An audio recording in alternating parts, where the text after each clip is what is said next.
Hi friends, എല്ലാവർക്കും പുതിയൊരു വീഡിയോയിലേക്ക് വീണ്ടും സ്വാഗതം. ഇന്നത്തെ നമ്മുടെ വീഡിയോ എന്ന് പറയുന്നത് ഈ കാണുന്ന ഒരു MG ആണ്. ഈ ഒരു വാഹനം വർക്ക്ഷോപ്പിൽ വന്നിട്ടുള്ളത് ട്രാൻസ്മിഷൻ ഫെയിലിയർ ആയിട്ടാണ് വാഹനം വർക്ക്ഷോപ്പിൽ വന്നിട്ടുള്ളത്.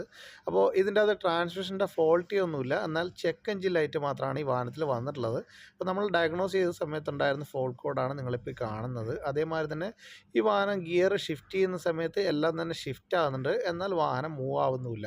അതേമാതിരി തന്നെ ഇതിൻ്റെ അകത്ത് ഞാൻ മറ്റൊരു കാര്യം കൂടി നിങ്ങളെ കാണിച്ചു തരാം. ഞാൻ ലൈവ് ഡാറ്റയിൽ നമ്മൾ ശ്രദ്ധിക്കുന്ന സമയത്ത് ഈ ഗിയർ ഇടുന്ന സമയത്ത് തന്നെ എല്ലാം തന്നെ ഇവിടെ ഷിഫ്റ്റ് ആവുന്നുണ്ട്. ഇതുണ്ടല്ലോ, എല്ലാം ഷിഫ്റ്റ് ആവുന്നുണ്ട്. ഇനി നമ്മൾ ലൈവ് ഡാറ്റയിൽ ഞാൻ നിങ്ങളെ കാണിച്ചു തരാം. ഈ വാഹനം ഷിഫ്റ്റ് ചെയ്യുന്ന സമയത്ത് ഇതിൻ്റെ അകത്ത് ഗിയർ ഒന്നും എൻഗേജ് ആവുന്നില്ല. ഇതുണ്ടല്ലോ, ഇതിൻ്റെ അകത്ത് റിവേഴ്സ് വീഴുന്നുണ്ട്, അതേമാതിരി പാർക്കിലാവുന്നുണ്ട്, എന്നാൽ ഡിയിലോട്ട് പോകുന്നില്ല.